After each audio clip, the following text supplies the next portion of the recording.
Well, welcome to the ninth in a series of political candidate forums in advance of the August 23rd primary election. This forum, a cooperative production of the League of Women Voters of Tallahassee, the Tallahassee Democrat, and WFSU Public Media. Our candidates today are running for the Leon County School Board District 4. I'm Tom Flanagan from WFSU Public Media. I'm joined by William Hatfield from the Tallahassee Democrat and Trish Neely from the League of Women Voters of Tallahassee. We're going to be questioning the candidates on various topics. So let's take a glance at the ground rules and then we'll go on and meet the candidates. The candidates for Leon County School Board District 4, sitting left to right, are Lori Cox, Susan Hodges, and Alex Stanley. For those of us watching on social media, please hit the share button and help all your friends see today's discussion as well. Here is how the forums are going to work. We will rotate which candidates get to answer first, so everyone will have a chance to get the first crack at questions. We have a lot of questions, so we're going to ask the candidates to keep your answers to about 60 seconds, sometimes shorter for follow-ups. We'll keep time, and we will ding a bell when your time is up, and it will sound like this. Well done. You don't have to come to a dead stop at that point, but please finish your sentence and we're going to move on. In the middle of the forum, we will have our license and trademark lightning round when we ask you to keep your answers to just one sentence. At the end of the forum, we will give you 90 seconds to make the case directly to voters and share your website or any other important information. And for those of you who are watching on Facebook and you have questions for our candidates, go ahead and type them into the comments and we will get to as many as we possibly can. Time is very limited, so you can improve your chances of your question being asked if you keep it brief and please keep it polite. Make it a question that is applicable to all three of our candidates. So candidates, any questions before we get started? Okay, let's go ahead. All righty. Thank you, Trish Neely. And let's kick it off with this query for each one of you. And we will go left to right, if we could do that. What's the number one problem in our school system and District 4, and how specifically would you address it? And let's start with you, Lori Cox. Yeah, so we do have some issues in our county. We also do a lot of great things. We do a lot of things right. I think after COVID, post-COVID, we are seeing a lot of challenges, not just in Leon County, but around the state, around the world, actually. But that has brought to light some behavioral issues, some learning losses that definitely need to be addressed.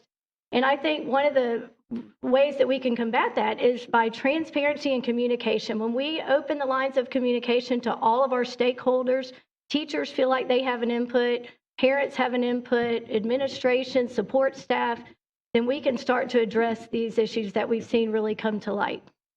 Thank you. Susan Hodges, same question, please.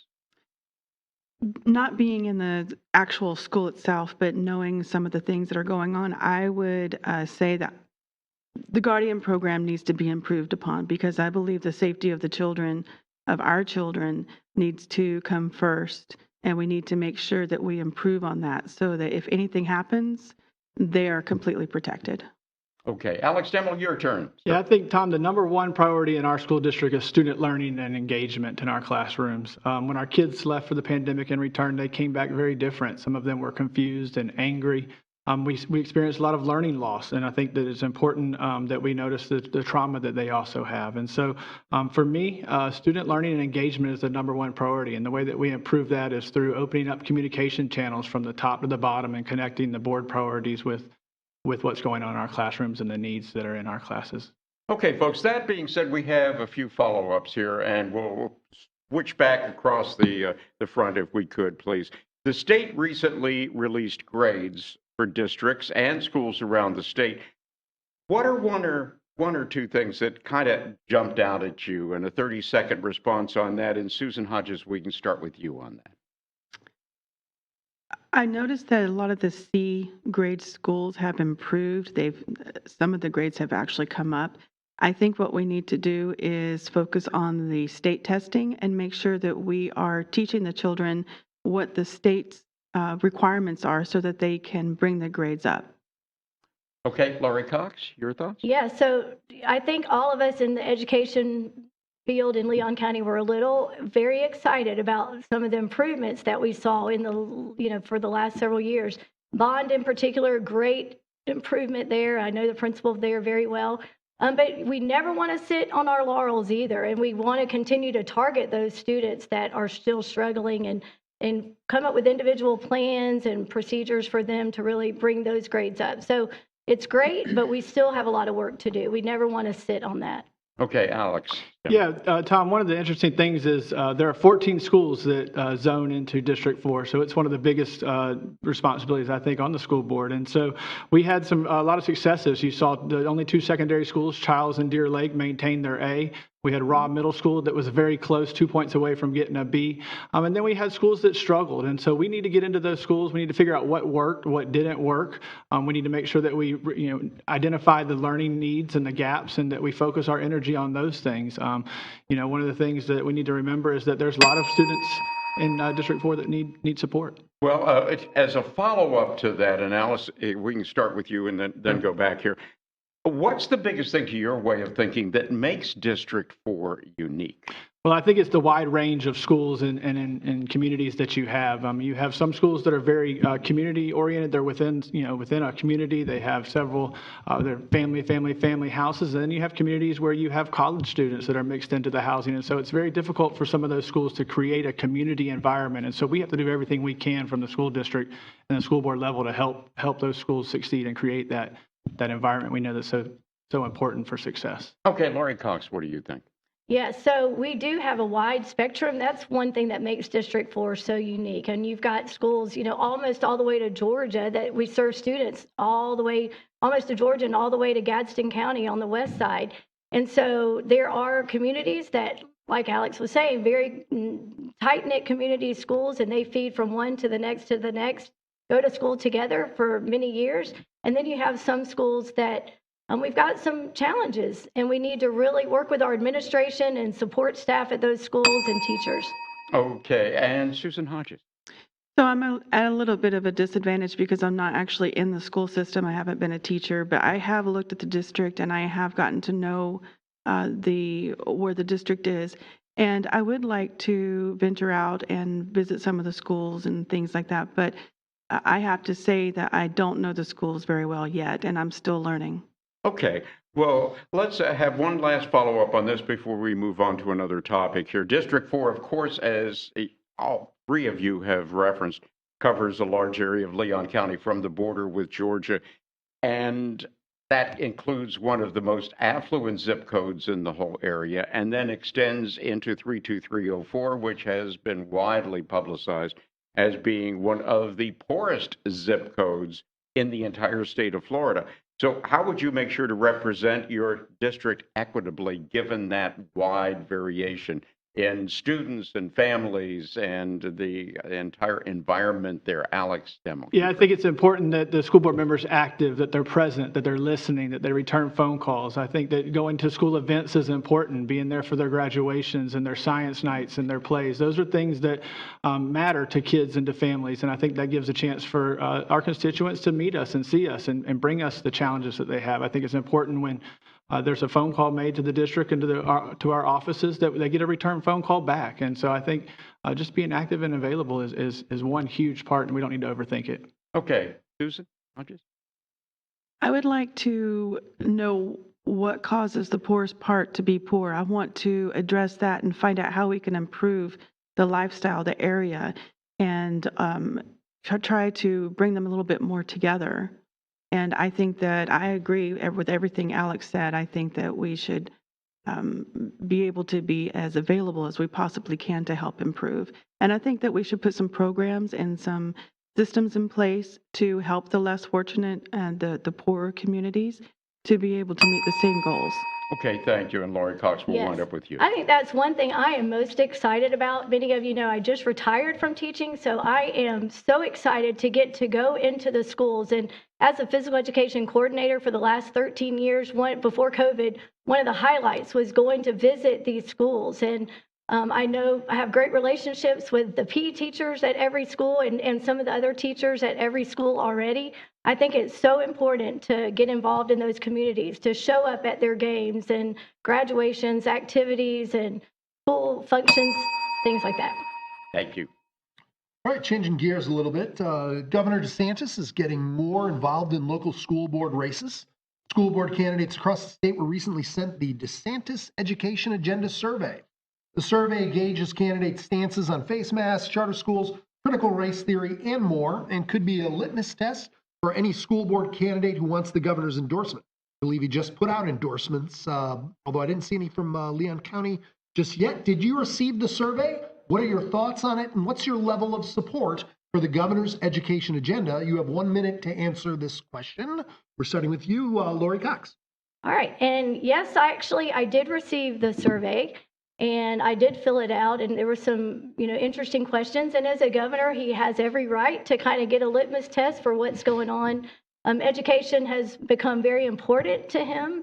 And I really believe if anybody looked at his agenda, he had 10 steps, I think. And I think most people would agree we want our education system to be the best in the state of Florida. We want to lead the nation. And in Leon County, we certainly want to do that. So, some of his top priorities are just parental involvement and just making sure we get back to educating our students. So I did receive it, and maybe I don't agree with all the rhetoric on some things that he says, but I would support. As a governor, he's the elected one to lead our state. So. And you will accept an endorsement if it comes down from him? If he were to do that, I would accept anybody's endorsement if they agree with my platform. Yes. Okay. Thank you. Susan Hodges, same question.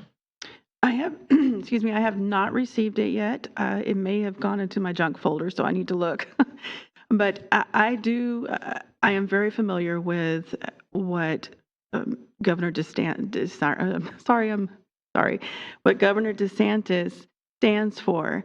And I completely stand by him. I agree with everything I've heard him say. I am very right-wing conservative. I do actually support everything that he has put forth, and I hope that that in the future we can work together. I would actually accept his endorsement. I would be proud to. Thank you. Alex Stanley.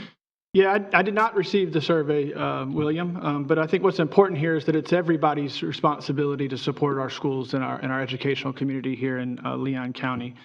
He spoke the other day and he stated how he has 2 kids who he wanted to see, let's get back to learning in the classroom and take the agendas and the mandates out. And so I'm looking forward to working with the governor on those things and helping our students get back to learning. I'm supported and endorsed by the LCTA, the teachers. I'm supported by the support educational professionals here in Leon County, the LESPA, and I'm also supported by the firefighters and the firefighters and the paramedics here in Leon County. And so we value those endorsements, and we look forward to picking up a few more here. Excellent. And you would accept the governor's endorsement if it came down? Yeah, if it came down to it, okay. Sure. So staying with this a little bit, the Moms for Liberty, a conservative parents group, has become a force in Tallahassee and around the state and nation. Have you received or will you seek their formal or informal endorsement? Why or why not? And we will start with you, Susan Hodges. I also stand with the Moms for Liberty. I agree with everything that they have fought for, and I would accept an endorsement from them, yes. Okay, thank you. Alex Stemmer. To be honest with you, William, we've been out meeting voters. We've been on doorsteps and we've had several events. And so I've had a chance to really look at what the Moms for Liberty stands for. They have reached out to me. We have had some discussions. My concern is that the chair of that organization is actively supporting one of the candidates here in the public forum. And so I think it's important that if we have organizations like this in our community, that they come from a place that's unbiased. And so I think that my candidacy will represent everybody. I think we all have different viewpoints and different perspectives, and I think it's important that we listen to everybody. Okay. And Lori Cox. Yes, I have not received their endorsement. And again, anyone that agrees with my platform, I would welcome their endorsement. I do have friends on all spectrums, all sides of the aisle. I've gotten support from all kinds of people as well, a lot of teachers and community people as well. I do, as a full disclosure, I have friends that are in Moms for Liberty, but I also have friends that do not align themselves with them. So I would, again, if they were to endorse me, if they agreed with my platform, I would accept anybody's endorsement. So staying with you really quickly, I mean, what's one part of their agenda that you agree with and one part of their agenda you disagree with? Well, look, we as educators, we should welcome parental involvement. It is not a secret, and it's been well known for a long time, that parental involvement is a key to anybody's success. And we've been trying to get parents involved for years and years. And I've been fortunate to work at some schools with amazing parental involvement, and it makes such a difference. So to me, one of their main things is that parents are finding out what's going on in the classroom, which I think every parent has a right to know what's going on in their classroom. So I would support that. One thing you disagree with? Anything? I think sometimes the rhetoric that they maybe espouse or that people think that they espouse, I think that's where open communication, where I think I have a real gift in building relationships with people, and I really think open communication is a key to making sure that we bring along both people on both sides. Okay. Susan Hodges, same question. I agree with that the parental right is a very important thing. We need to invite the parents back into the classroom. I believe that they need to be extremely involved. I believe that we need to work on curriculum together, that the parents should have a say in the curriculum. And I also agree with them about the LGBTQ, and that the guideline that they instated should be readdressed. Thank you. Alex Stanley? Yeah, William, as a classroom teacher, a dean of students, an athletic director, and now currently an assistant principal, teaching is hard. And so it's very difficult when we have organizations that want us to raise their agendas up the flagpole. And so I think as educators and as a school board member, it's very important that we protect our schools. Parents need a voice, and that's something that we ran in 2020, and that was our campaign motto, as a voice for parents in classrooms. And so, what concerns me is that there are more and more outside organizations trying to run their agendas up our flagpoles, and that's harder and harder for us to do our job. All right, thank you. So the COVID pandemic has really impacted all of our school systems across the nation. What's the one thing that our district did absolutely right, and one thing our district did wrong? And you've got 1 minute, and Alex Stanley, I'd like to start with you. Yeah, I think keeping our schools open was important. I think allowing the school administrators to create environments where teachers could be protected and take their mask off and teach kids directly, face to face, but 10 feet apart. I think that was important for our schools, and I think you'll see a direct reflection of the school scores based on the amount of students that were in front of teachers. I think that's important. One of the things that I think that we struggled with was we implemented some technology immediately into the schools. We weren't really sure how those Chromebooks were going to affect learning, how we could implement the positives and the negatives. And so I think that we're seeing a lot of educational divide and more of a gap created from those technologies. And so we got to work with everybody to make sure they're implemented in a way that's effective and efficient for our classrooms. Thank you. Lori Cox, same question, please. Yes, COVID has wreaked havoc on us and everyone else. And I saw firsthand the struggle that my husband was involved in helping those protocols come to fruition with the help of administrators, with the Department of Health, with the CDC guidelines. And we did a great job in meeting the needs, I think, of our students and teachers. Keeping our schools open was huge. Also, offering hybrid solution versus in-person, hybrid, or digital. But you're right, the digital did create some issues in hindsight that we looked at now that, maybe we could have done that a little bit better. Okay, thank you. Susan Hughes? I have a friend who is a teacher, and so I can't speak to my experience because I'm not. But I heard stories from her that when they were doing the hybrid, that a lot of the children were slacking, and they were told, just pass them. And I believe that was a huge mistake, because as you can see, there are problems from it now. And I think reestablishing the authority of the school district, the school itself, and getting the children back into their homework and their curriculum is an issue. So that's pretty much what I've learned from it. Okay, thank you. And I have a follow-up. Oh, I don't think you get to go. Yeah. I went Okay, first. Yep. I'm sorry. No worries. My bad. That's okay. Follow-up, and Susan Hodges, I'm gonna stick with you here to start. During some of the worst stretches of the pandemic, Leon County School District often found itself at odds with the governor and also with our state lawmakers. What would have been your advice to the superintendent during those times? And 30 seconds, please. I would have said keep the schools open, which I understand was done, and I would have said no masks. I believe that the masks don't work. I believe that that was something that should not have been instituted. But that's really all that I could say about it, because I completely agreed with everything that Ron DeSantis did. And I said his name right this time.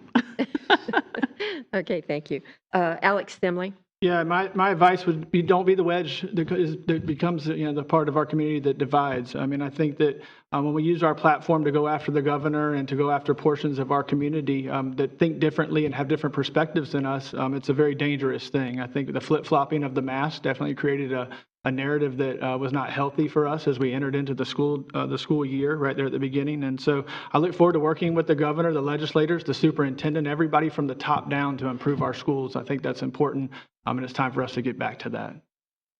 And Lori Cox.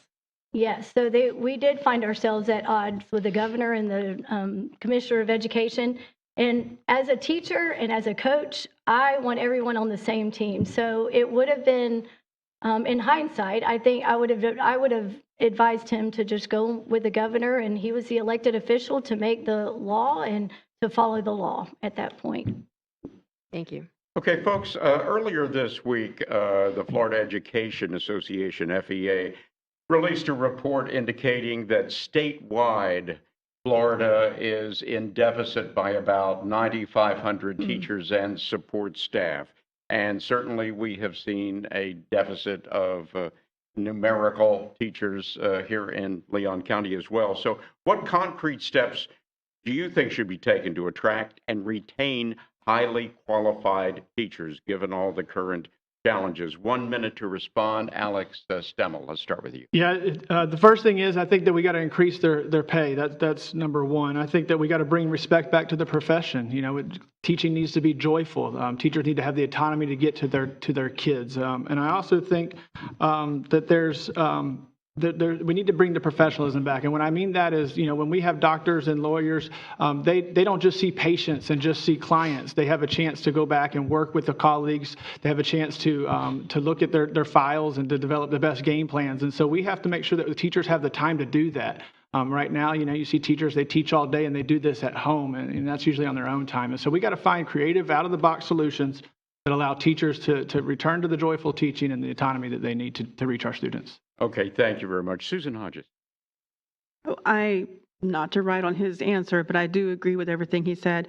I also believe that the teachers do need to be paid more. I believe that they need to be able to support themselves without having to worry about where their next meal is going to come from because they're not getting paid enough. I also believe that they need to have a budget for supplies, so it's not coming out of their own pocket. And I do believe that the teachers do need to find their joy back for teaching because some of them are just burnt out. And I believe that we need to put systems and programs in place to help them find that joy. Thank you. Lori Cox. Yes, and I think teacher morale has become a real issue in the last, especially post-COVID. And I talk with teachers all over the state. I work on a state board with teachers from around the state. And that is the $1 million question. If we had the answer to that, we would all be rich, how to keep and retain quality teachers. But I think treating them as professionals, increasing their pay, and just getting back to educating our students and trying to keep all the peripheral stuff out of our classrooms and get back to the joy of teaching. I spent 36 years teaching, and I loved every day of it. And I would love to create that enthusiasm and that motivation for other students or other teachers as well. Okay, some breaking news prompts our next follow-up here. There is a new state program that is recruiting military veterans to teach in our public schools, whether or not they have an actual teaching certificate and the training that leads up to that. And I wanted to get your thoughts on that. And Susan Hodges, if we could start with you, please. What do you think? I would be greatly in favor of that. I believe that the veterans have a lot to offer, and they have done their job in protecting us in the country for wherever they were stationed. And I believe that they would have a lot to offer our children. And I believe that would be a great program. I would completely support it. Just a clarification there. So you think that, not having a certificate is not an impediment to their performance in the classroom potentially? Well, I don't think that you should just let anyone in. I believe there needs to be a background check. I mean, when you get a job and you work towards a goal, you don't always have to have a degree to meet that job. But if that's something that we need, we can always have them, get the certificate they need. Okay, thank you. Laurie Cox, what do you think?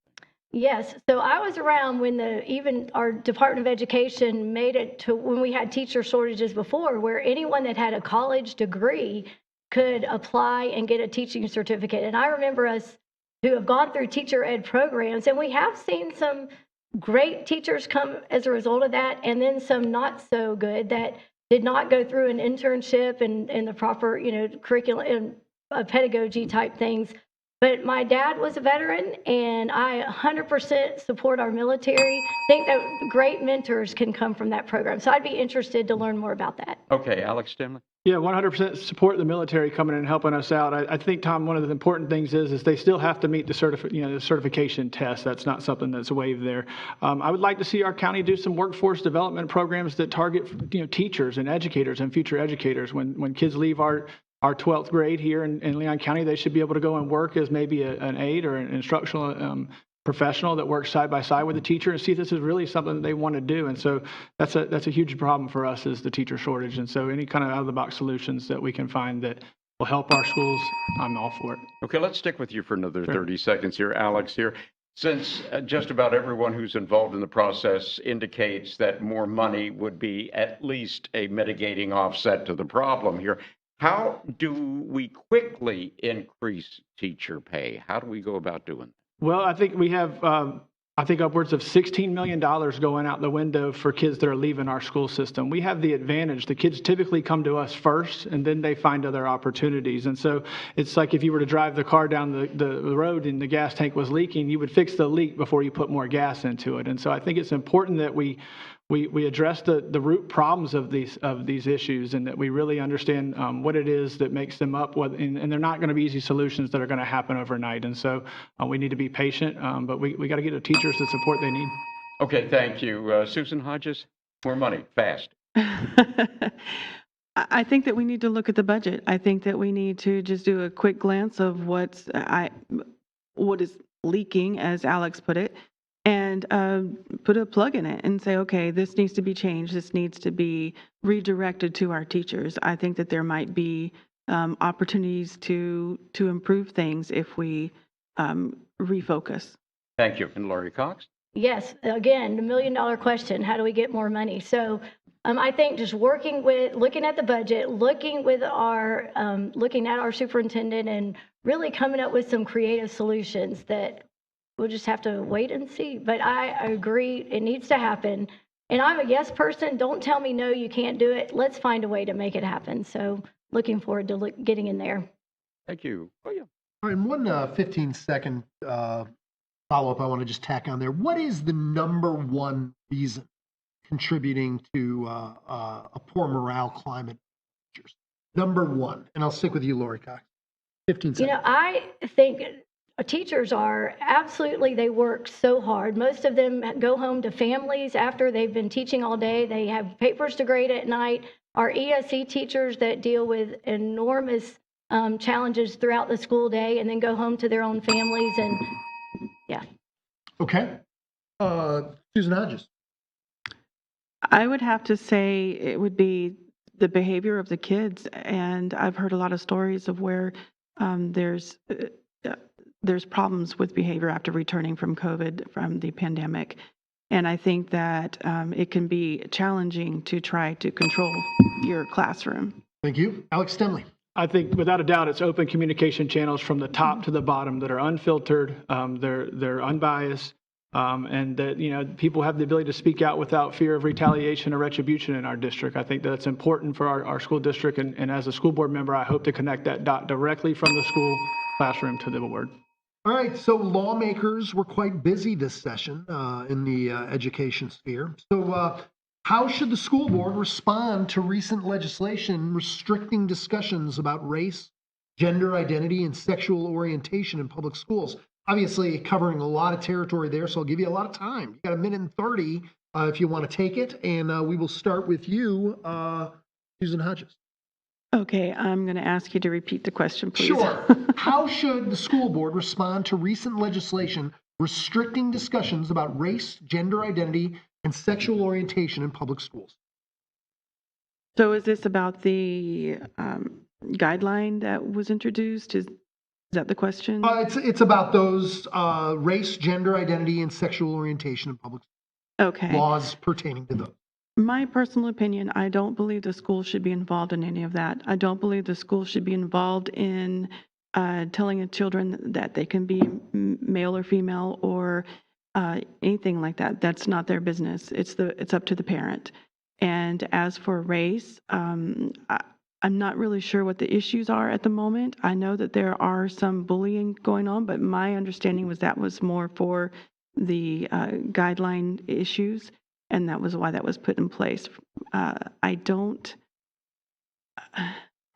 sorry, I'm not familiar with any race issues at the moment. So if anyone could enlighten me, that would be great. Okay, thank you. Alex Stanley.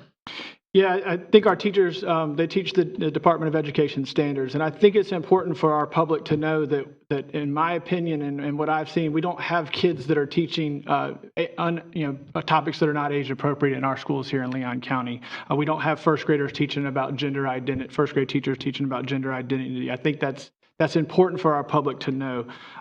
Kids are very creative and they want to get to know their teachers and they want to learn about their teachers. And we got to make sure our teachers have the skills to pivot from those conversations and get back to learning and get back to the core content knowledge. I think it's important that our kids leave our school district prepared adults, that they have the content knowledge and the civic responsibilities to go and lead our future. And so, it's important that we control our narrative as well. As a school board member, that will be one of my priorities. I think that if we don't control our narrative of what's happening in our schools, somebody else is. And so, as I stated before, the flagpole issues are also hard for me to digest as a school administrator. That this makes our job a lot easier. And so keeping those things out of schools is important. Thank you. Lori Cox. Yes, and I have said, and I will say that I don't believe our classrooms should be billboards for personal, social, or political activism. And I've worked with the Department of Education, helping to write standards, and I know the process that goes into that. And so we've got standards that our teachers do teach. And I will tell you, no teacher that I've talked to is indoctrinating students necessarily, but we do want to protect against personal biases coming into the classroom, and we want to make sure our teachers are teaching the standards that the Department of Education has put before them. And that's another, we also just want to make sure our teachers are treated as professionals, the professional that they are. Building relationships with students is critical. I've built my career on building relationships with not only teachers, but with students. And that's crucial in the classroom, having a rigorous curriculum, but also building relationships. Those two go hand in hand. Thank you. Following up here, Alex Stemley, how should schools address topics and conversation around race history? 30 seconds. Well, I think it's simple, William. They need to stick to the facts. We need to stick to the standards. We need to make sure that kids have a chance to share their perspectives and their opinions on things, that we have a strong debate in class. But we got to get focused on the learning and the content and the standards that are presented from the Department of Education. Thank you. Lori Cox. I agree. Open dialogue in the classroom. And I think a good teacher knows how to create good dialogue within students. But again, it shouldn't be a teacher's opinion that gets divided into there. To me, a classroom should never know where their teacher stands. They should be totally neutral. But I think those are important issues to talk about in our day. Thank you. Susan Hodges. I completely agree with both answers, but I also think that we need to look at the curriculum that is being taught to make sure that it is factual and to make sure that we are aware of where the race started, and not race, but the race issues. and where that came from, and we need to have curriculum that speaks the truth on that. Thank you. Lori Cox, the school's recent LGBTQ plus guide, which was approved by the school board, most controversial provision is the parental notification part of that. What's your opinion of that provision? Lori Cox, 30 Yes. seconds. Believe me, I lived that. My husband was the one that presented that before the board, and it was amazing to see two very opposite extremes being able to come together to complete a guide. At first, personally, I was not sure that we needed one. I was surprised when I found out that Leon County Schools even had one, but knowing that administrators and teachers, when they're faced with students, that there needed to be some guidance. So I was good with that. Now, the question was the provision for parent notification. Parents should be notified in these situations. And we want to make sure the student is safe, but absolutely parents should be notified. All right, Susan Hodges. I believe parents should be notified. I don't believe that what they have stated in the guidelines saying that they had a conversation. I believe that everything about the children needs to be to the parents' awareness. The parents are the ones raising the children. The school is the one that is educating, but there needs to be limits in that education. All right, Alex Stemley. Yeah, the parental rights is the law of the land, and so we will follow that. One of the issues that I've come to realize is that our schools don't use our locker rooms anymore since COVID, and so we spent a lot of time discussing this. One of the things that we need to make sure that we do is we don't step on the rights of all to protect some. I would have loved to seen those hundreds of hours of our community put back into literacy gains and how we can address reading and give the teachers a guide on how we can improve reading and learning in our classrooms. A lot of times we just need to be careful with what types of things we focus our efforts on. Thank you. All right, Susan Hodges. Parents' rights advocates say that parents must reclaim education in the state and that they've been cut off from the decision-making process on issues impacting their children. Do you agree with this statement? And if so, give an example of the kind of decision-making that parents have been cut off of. I do agree with that statement. And what we were just talking about, the guideline, that is a good example because, from what I understand, the parents have no say in what happens at school. When the children go to school and they say, well, I am uncomfortable in my body, they don't have to tell the parents that they're going through a crisis. They can just say, oh, I talked with them and we just had a chat. And I don't agree with that at all. And I think that needs to be changed. Thank you. Alex Stemley. Can you repeat the question again, William? Sure. Parents' rights advocates say that parents must reclaim education in the state and have been cut off from the decision-making process on issues impacting their children. Do you agree with this statement? And if so, give me an example of what kind of decision-making the parents have been cut off from. Yeah, I don't think it's just the parents. I think it's the classrooms and the teachers as well. The LGBTQ guide that was out in place prior to our big discussion here did have a clause in it that said, do not call the parents. And we defaulted to not calling the parents. And that default obviously has been changed, and that's important. I think having the ability to stand up, we had several people in our community that had issues with that guide prior to it becoming an issue, and those voices were never heard. And so I think that parents in particularly, they need to get phone calls back from district leaders if they call and want answers. Okay. Lori Cox. Well, I think COVID has brought to light, especially with online learning, that parents maybe saw some things in curriculums or whatever that they weren't aware of. So, but I do know that with DOE, that the curriculum goes online, that anybody can give input to that kind of thing. But with the LGBTQ guide, I think that was something that parents were not aware of, anyway, so repeat the question again. Can you, this is a... Yes. An example of where parents have been cut off from the decision-making process. Well, and I do think, I think in our district, the LGBTQ guide may have been one that a lot of districts feel like, because in that guide, that was said that they didn't have to notify parents. Okay. So, yeah. All right. What is your message to teachers who are feeling vilified by recent rhetoric and legislation? Alex Stemley. Well, my message is to them that as I go on the front porches and I meet our voters, the grandparents and the parents of this community are very, very aware of the impact that the educators make in their kids and their grandkids' lives. And so I would tell them to keep fighting, that help is coming, and that we are going to help reestablish the professionalism that the community has. Teaching is difficult. There's no doubt about that. And so we have to find ways that we can help our teachers in the classroom, relieve some of that burden and work with our community partners to do that. Thank you. Lori Cox. Yes, so teaching is a tough profession. And I think getting back to where teachers feel valued and feel supported from their administrators, from their parents, and everything else is very, very important.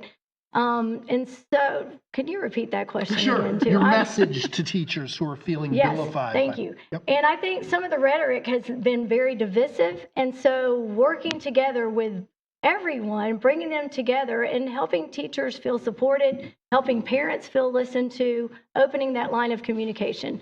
Because truth plus transparency equals trust. And I think building that transparency and that communication is key. Thank you. Susan Hodges, same question.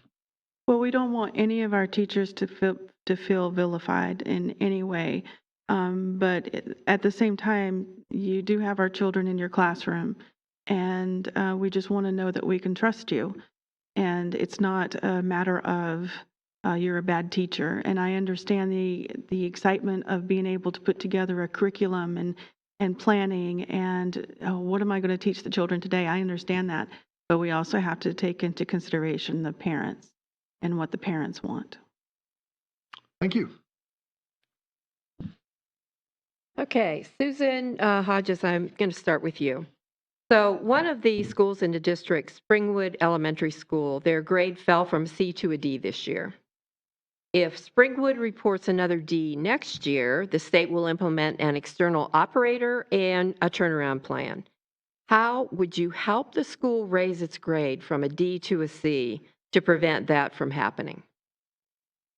I would want to look at the school specifically and look at their curriculum, what they're being taught, how much time they're spending on the subjects, and how we can target a certain curriculum that they are not being taught, and how we can focus on the areas that they're struggling in and why are they struggling in that area. Is there a reason for it? So I would want to do a lot of research into that school and find out what the problem is. Okay, thank you. Alex Stanley, how would you help the school raise its grade from a D to a C? Well, I'm going to be there the first day meeting with Ms. Myers to make sure that we have everything that we need at that school. I think it's important that we find time. This takes time to get in front of kids, to get high quality educators in front of kids. And so finding ways to work with our community partners, finding ways to work with parents so that we get the knowledge and the content in front of the kids and give them the chance to practice and practice and practice so that they can become fluent learners. A lot of this hinges on their ability to read. A lot of our state tests are reading tests, even though they may be a science test or a reading test, a civics test, it's a reading test. And so understanding how the early learning and early reading and early literacy impacts us when kids get to our system is critical as well. Thank you. And Lori Cox. And I too, going to visit the school, spending time with the administration, with their staff, really targeting those students because we know that looking at the data, targeting those students, coming up with individual plans for those classrooms and for those students, getting their reading levels up, just working with the whole child is so, so very important, and working with that community. Thank you. All right, we're going to change gears here and go to the lightning round. We're going to start, before we get into it full steam, I want to ask you one quick question with a 30-second time frame, and that is, what is one issue we aren't talking enough about in our schools? And we will start with you, Lori Hodges. I'm sorry. Yeah. Lori, I'm mixing up my candidates. Lori Hodges. Yes. Again, I think certainly our school safety is number one on everyone's mind.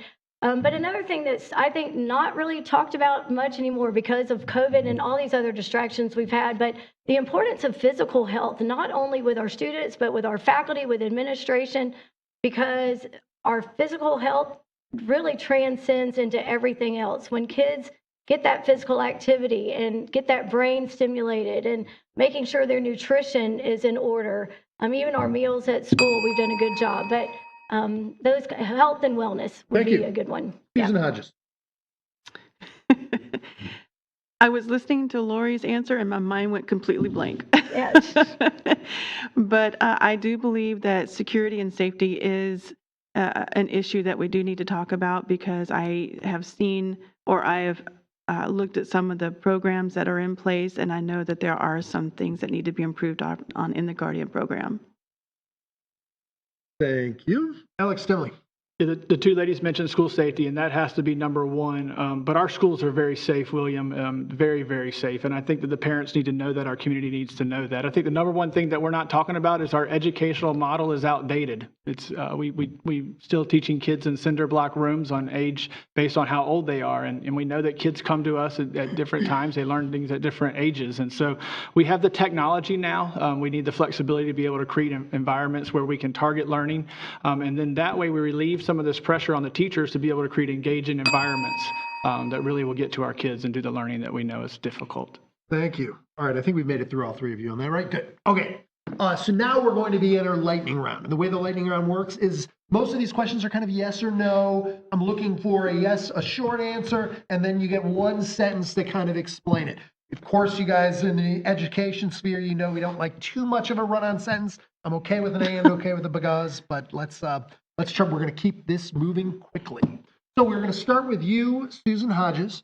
Do you currently or have you had children in the Leon County school system? And you can name drop the schools from which they have been. I do not have current children in the Leon County school system, but I do have children that will be growing up into it. Okay, thank you. Alex Stanley. Yep, I have two boys. They're at Killarn Lakes. One's going into 4th grade. One is going into 1st grade. Hey, Harlan. Hey, Leo. Daddy's proud of you.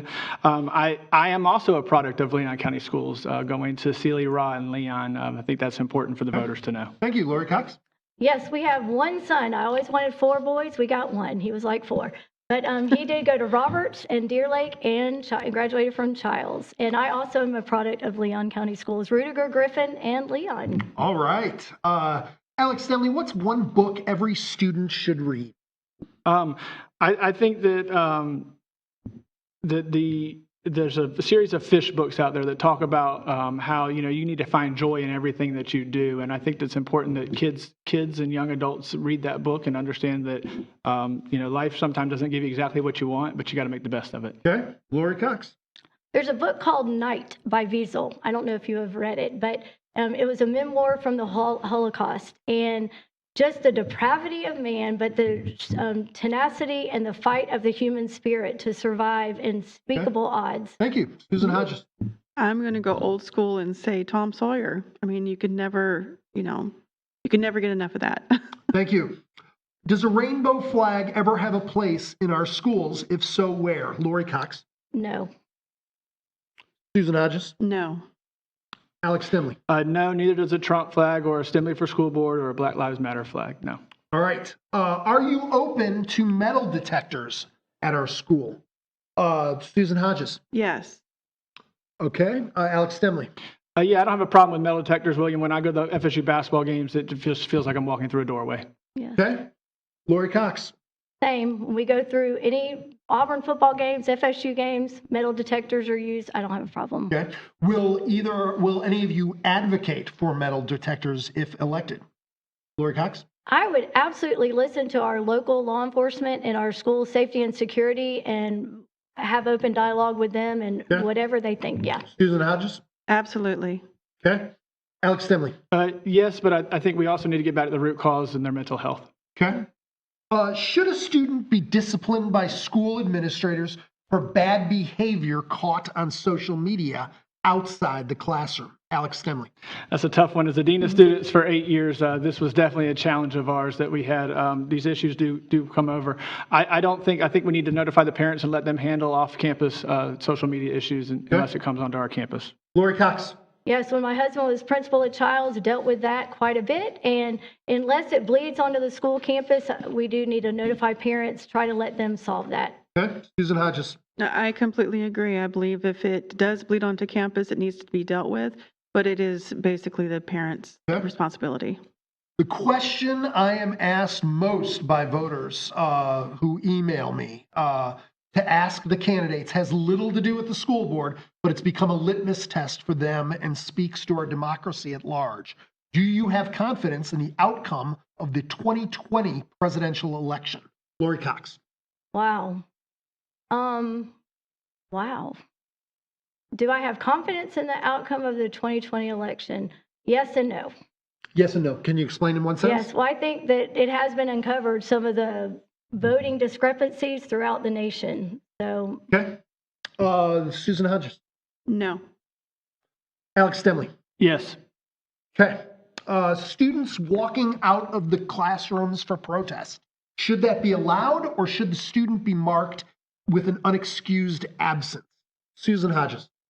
I'm sorry, can you repeat the question? Students walking out of the classroom for protest. Should that be allowed, or should the student be marked an unexcused absence? That's an interesting question. I guess I would say they would have to be marked absent. Okay. Alex Stanley. No walking out during instructional time, William. Okay. Lori Cox. yep, no walking out during instructional time. All right. At the midpoint of Rocky Hanna's second term as superintendent, what letter grade would you give him and why? Alex Stanley. I'd give him a B-. I think the communication is something that we could work on. I think opening up those channels and making sure that we're not the wedge that divides our community is important. Okay. Lori Cox. Tough job, tough to answer because my husband's an assistant superintendent. And I think he's done some great things, but I also agree that communication could be improved. Letter grade. That's tough. He's an elected official, and let the voters decide. Okay. Susan Hodges. I don't know a lot about what Rocky Hanna has done, so I'm kind of afraid to answer that question. How many school board meetings have you attended, and how many have you spoken at, and on what topics? Lori Cox. Through the years, I've attended a lot in person. I've watched every one the last several years. I've spoken at several of them throughout the years. Okay. Susan Hodges. I have attended 2, I believe. And did you speak? No, I did not Okay. speak. Alex Stanley. Yeah, I've been watching the school board meetings since they were rolling live on TV and called into the workshops. I think over probably the last 10, 12 years, I've watched every single one of them and reviewed the board minutes. Okay. What is one pledge you would make to voters right now that you will accomplish if elected? Susan Hodges. Can you repeat the question again? Sure. please? One pledge you would make to voters right now that you will accomplish if elected. School safety. Okay. Alex Stanley. That I'll be active, involved, present, and I'll vote on all issues. Thank you. Lori Cox. I wish I could give everyone $1 million, but I will be active, I will be involved, and I will listen to everyone that has a concern or anyone that wants to come talk. I love bringing people together. Single biggest contribution to the Leon County School District or your school? Alex Stanley. Well, I think that I've demonstrated in several positions throughout my career the ability to bring organizational change. I developed, helped implement the largest public-private partnership in all of our schools here, the CHP Champions Program, partnership between world-class schools and Titus Sports Academy. Okay. Lori Cox. Yes, I, as a physical education coordinator, planning trainings and in-services for all of our PE teachers, building relationships with all those schools, also community partnerships with our local firefighters, EMS, with our bike safety program, TPD. Thank you. Yeah. Susan Hodges. I have not been able to contribute to the Leon County schools because I haven't been involved with them until now. Okay. But what I would like to be able to say is that I want to contribute my dedication and my time. Thank you. You guys made it through the lightning. Well done. Moves quick. Let's slow it down a little. Okay, WFSU. we will do that, not to a crawl, but a little bit less sprightly than what we had with William a moment ago. You know, the issue of charter schools is certainly one that always is controversial, and the board kind of has a historic track record of voting against their approval, only then to be overruled in many instances by the state. So what's your opinion of charter schools and also school vouchers? Let's make it a little more of an inclusive situation. Lori Cox, you first. Yes, well, as a parent, I appreciate the fact that parents should have a choice in the best education for their student, for their child. And, charter schools do provide an opportunity to meet some very diverse needs that, hopefully our public schools will be in competition and be excellent, but charter schools do offer an opportunity for students and for families.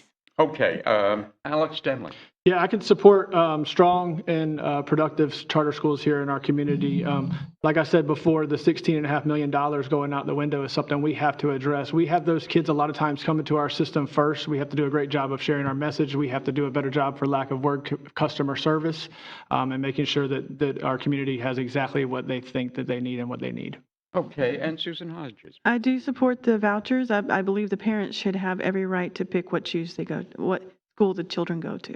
Okay, got a 30-second here follow-up for everyone. The state has expanded school choice, of course, in recent years, and the district has attributed its expansion and students enrolling in private schools and charters as the primary reason for an $11.5 million budget deficit. So why is the district losing kids to charters and private schools, and can we get those students back? Alex Stanley. Well, you say 11.5. I think that was an outdated statistic. It's looking more like the $16 million number. I think that we can get our kids back. I think that it's important that we keep them to start with. I think that we have to determine our message. We have to share our message. We have to share the great things that are going on in our schools. And a lot of times we're talking about things that are our struggles, our challenges, and some of those flagpole issues. And so controlling the narrative is a very important thing. Okay, thank you. Susan Hodges?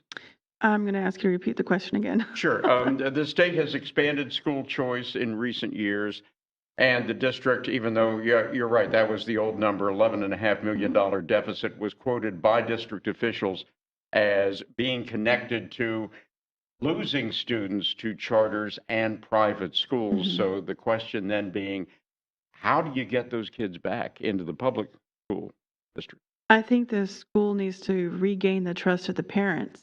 There's been a lot of the LGBTQ being taught that the parents don't approve of the kids who are straight. They're being talked to about that when the parents don't want them to be talked to. I think that that's an issue why some of the parents are pulling their kids out. And some of the curriculum that is not factual is an issue, and that's another reason why they're being pulled out. And I believe we just need to gain their trust back. Okay, thank you. Lori Cox. We need to offer a quality program, and I think we do a good job in most of our schools in Leon County, and we need to earn the trust back of the community, and I think we can do that. Okay, let's stick with you, Lori, on the final follow-up here to start us off. Another 30-second response, if you would.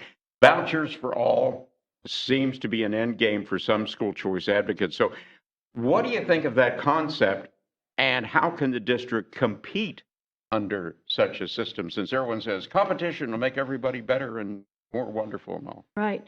So we need to make sure our programs and the offerings that we have at our schools are meeting needs of all of our students across the district. And so when students ask for vouchers, we need to see why are they, what is that school offering or that charter school offering that we're not, and really learn to address those needs. And again, I think addressing the whole child is so very important. Okay, thank you, Susan Hodges. I'm so sorry. I'm going to ask you to repeat the question again. Yeah, the vouchers for all concept here, which has gained an awful lot of traction, among school choice advocates in recent years.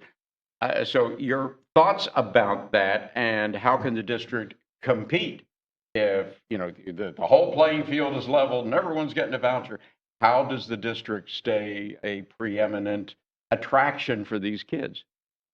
I think by offering the basics. They need to go back to the basics and let the parents know, hey, we're going to do our best to make your child a contributing member of society to the best of our ability.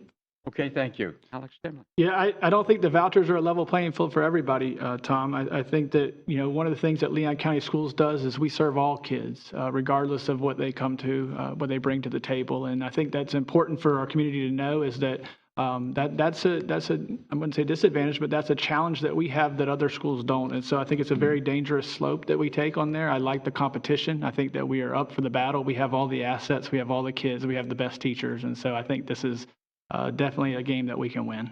Thank you. A 2017 study showed that Leon County schools were among Florida's most segregated. Have we improved on this over the last 5 years, and what more specifically should be done? Lori Cox, we'll start with you. Yes, so we are a minority-majority district, and what can be a benefit is our community schools. And I think, when our students go to schools in the communities where they live, the churches can be involved, mentors, volunteers in that community, which builds a robust community and education, I believe.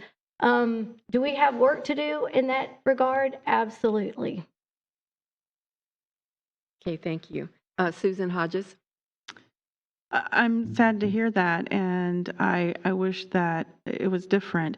But I think that what we can do is work towards educating everyone to realize that we are all the same underneath our skin, and trying to integrate the schools a little bit better. Okay, and Alex Stemley? Yeah, I think our schools are extremely segregated, and I think school choice exacerbates the problem. I think all of us believe that we would like our community to be less segregated, but we still continue to make choices in our personal lives that don't help us reach that goal. And so our schools, our churches, our sports teams, they're all very segregated, and we need to work together as a community. This is not something the schools can solve. This is a community-wide issue that we should be part of the equation. Okay, folks, I have a question here from the Urban League. Should the school district expand vocational training at the high school level? And if so, in what ways? 45 seconds to respond. And Susan Hodges, you're first. I think that they should expand that. And I believe that hands-on learning is something that is very valuable. It's the way that I learn, and I completely understand how someone in high school can struggle so much because they don't have the hands-on. And I believe getting them involved in like computer training or something like that, letting them learn the ins and outs of programming and getting deeply involved in that, I think that would be a huge benefit for them. Okay, thank you. Alex Stemley. Yeah, just make sure I'm specific here. I do support vocational programs going into our high schools. Our kids should leave our school system in the 12th grade with the skills to be able to go into our workforce. What concerns me is that, the people that have the big beach houses at the coast are the ones that own the businesses. And so I think having a small business programs is very important, that we teach our kids how to be business owners.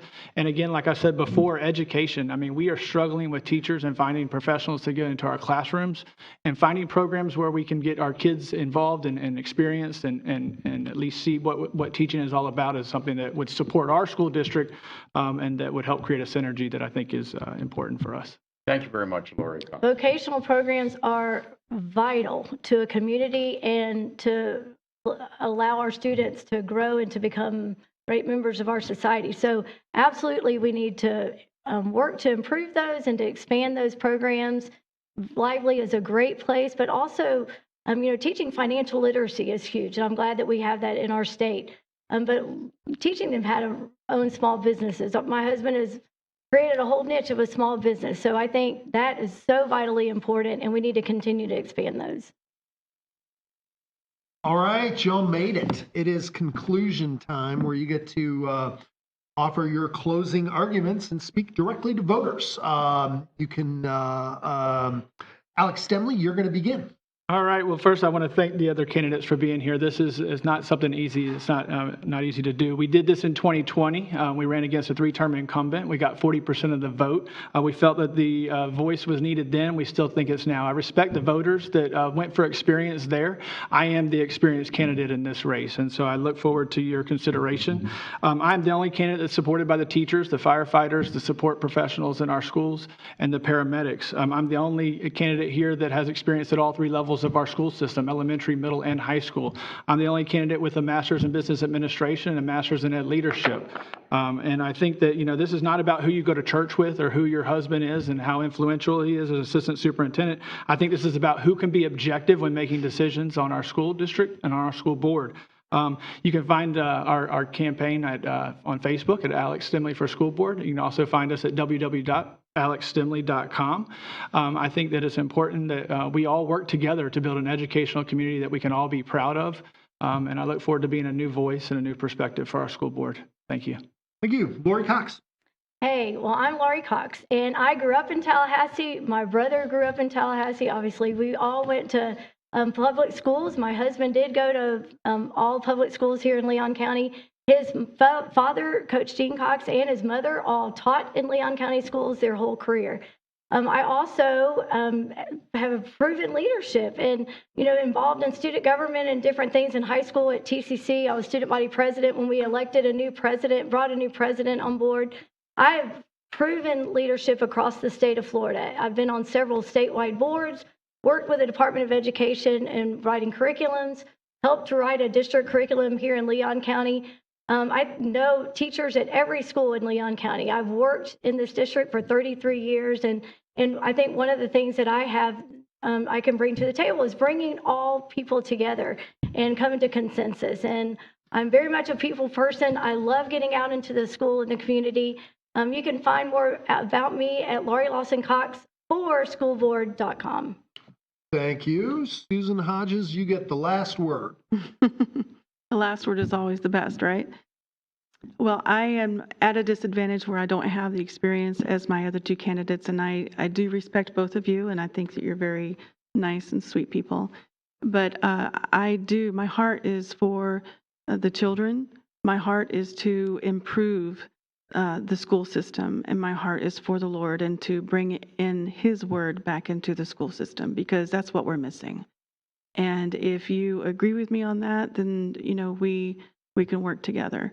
And my website is susanhodges4schoolboard.com, and it's the number 4. Thank you for allowing me to be here. Thank you, folks, and appreciation also going to the Tallahassee Democrat, the League of Women Voters of Tallahassee, WFSU Public Media, and the candidates for joining us for this program. You can find a replay of the forum on our YouTube pages, Tallahassee.com and WFSU.org, and the recorded broadcast will be Thursday, July 28th at 11 a.m. on WFSU. That's at 88.9 FM. And our next live web stream forum will be Tuesday, July the 26th at 1 p.m., and it will be with the 2 candidates for Leon County Judge, Jason L. Jones and Mario R. Theodore.